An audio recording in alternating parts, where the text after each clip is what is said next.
প্রতি একটা আস্থাশীল ছিল।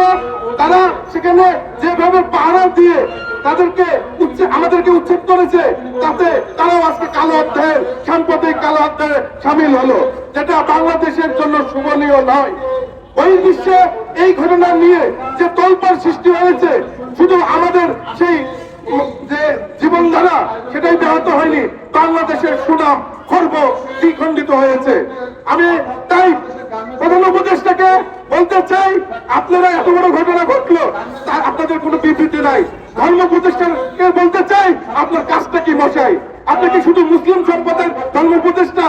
আপনি কি তার মুসলিমদের তোষামত করার জন্য ধর্ম উপদেষ্টা বলতেন? তাহলে আপনার আগে মুসলিম ধর্ম উপদেষ্টা লিখুন। খালি ধর্ম উপদেষ্টা আপনার পদবীর সাথে মানায় না।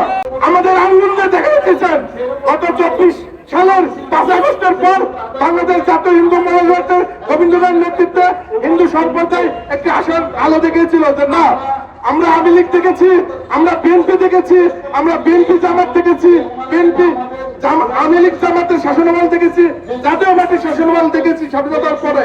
কিন্তু একবার যে নতুন বাংলাদেশ হবে, সেটা যে ইমুসান যে দায়িত্ব নিয়েছে, উপদেষ্টা মন্ডলী যারা আছেন তারা আমাদেরকে আশ্বস্ত করবে। কিন্তু বিপরীতে কি দেখছি?